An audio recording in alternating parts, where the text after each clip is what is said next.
Good evening. आजच्या व्हिडिओमध्ये आपण MPSC AMUI RTO 2020 प्रीला जे सायन्समध्ये क्वेश्चन पडले होते ते बघणार आहोत। एक नंबरचा क्वेश्चन काय आहे, 0.5 किलोग्रॅम वस्तुमानाची एक वस्तू वर फेकली असता ती जास्तीत जास्त 5 मीटर जात असेल तर गुरुत्वबलाने केलेले कार्य आपल्याला फाइंड करायचे आहे। सो यांना माहित असेल कार्य म्हणजे काय असते, वर्क डन म्हणजे काय असते, फोर्स इनटू डिस्प्लेसमेंट। आता आपल्याला एक आहे वस्तू दिली 0.5 किलोग्रॅमची आणि त्या आपण वर फेकल्या आणि ती जास्तीत जास्त 5 मीटर गेली, म्हणजे आपण फोर्स कुठं वरच्या दिशेने लावलाय, त्याचं डिस्प्लेसमेंट झाले खालच्या दिशेने, म्हणजे वर्क डन काय येणार -Fs येणार।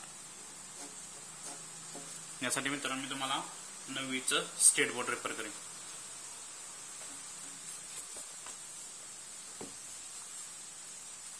चॅप्टर नंबर 2 कार्य आणि ऊर्जा। म्हणजे आपले जे येणारे वर्क डन असेल ते कसे असणार आहे, निगेटिव्ह असणार। त्याच्यामध्ये 3 पॉईंट दिलेले। ज्या वेळेला बलाच्या विस्थापनाची दिशा एकच असते म्हणजे थीटा इज इक्वल टू 0 असते त्यावेळेला केलेले कार्य काय असते, धन असते।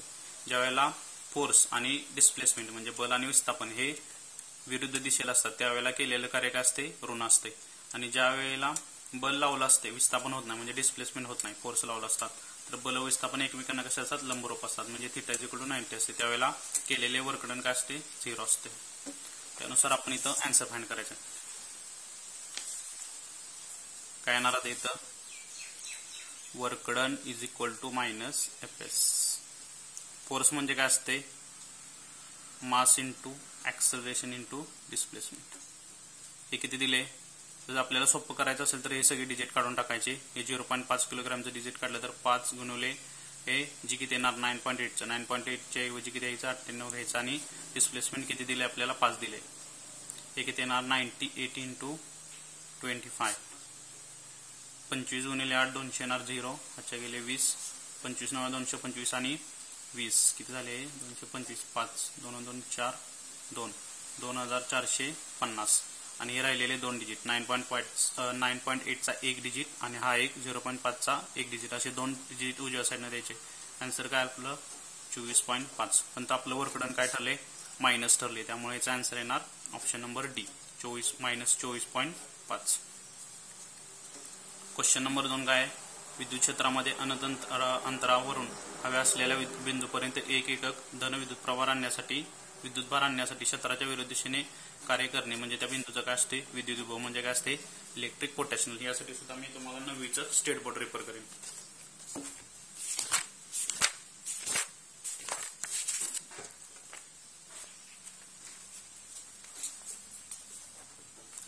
चॅप्टर नंबर 3 धारा विद्युत। ॲज इट इज वाक्य टाकलेलं मित्रांनो, धन विद्युत प्रवाह मात्र कमी विभवावरून त्यापेक्षा जास्त विभवावर स्थानांतरित करण्यासाठी विद्युत क्षेत्राच्या इलेक्ट्रिक फील्डच्या विरुद्ध काम करतो। एकक धनप्रभार नेण्यासाठी इलेक्ट्रिक फील्डच्या विरुद्ध काम करण्याला काय म्हणायचं मित्रांनो, विद्युत विभव।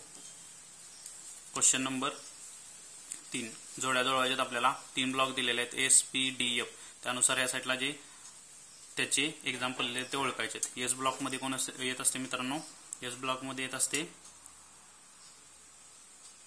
SR, त्याच्यानंतर P ब्लॉक मध्ये कोण असते, S आणि SB, ए ब्लॉक मध्ये कोण असते SM आणि डी ब्लॉक मध्ये कोण येत असते SG आणि SC।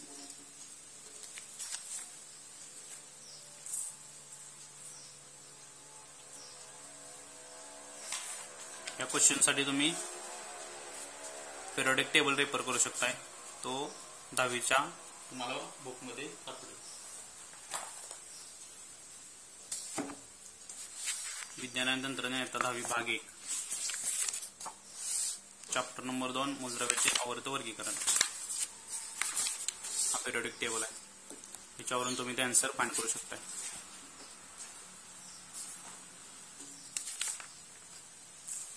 क्वेश्चन नंबर 4 काय आहे, खालीलपैकी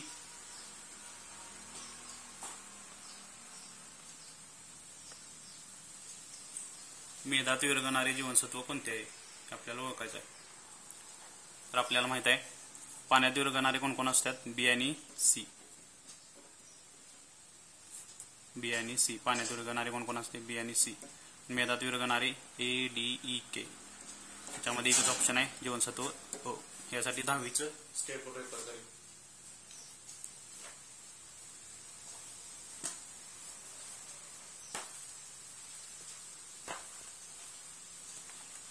विज्ञान आणि तंत्रज्ञान इयत्ता 10वी भाग 2.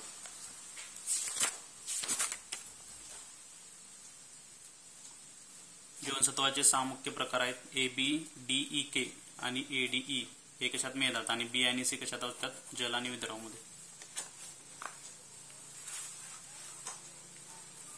क्वेश्चन नंबर 5 काय? आवृत्तीबीजी वनस्पतीमध्ये बीज कशामध्ये विकसित होते? फळामध्ये. यासाठी मी तुम्हाला 9वीचं स्टेट बोर्ड रेफर करेन.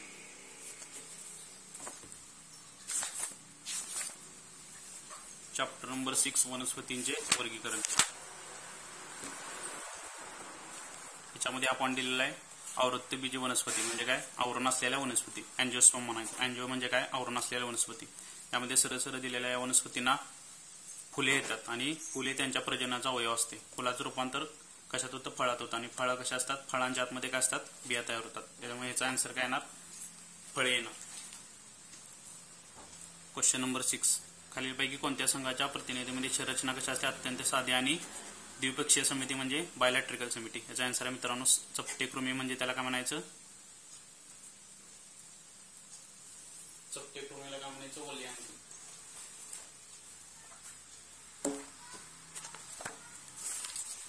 यासाठी मी तुम्हाला 10वीचं भाग 2 स्टेट बोर्ड रेफर करेन.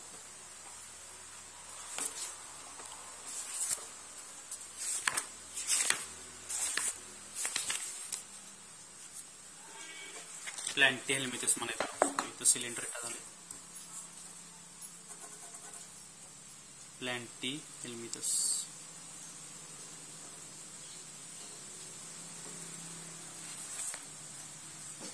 याच्यामध्ये सरळ दिलेला आहे चपट्या कृमींचा संघ कसा असतो? या शरीर कसं असतं? देह गुहाळीन असते आणि द्विपार्श्व संमित असते.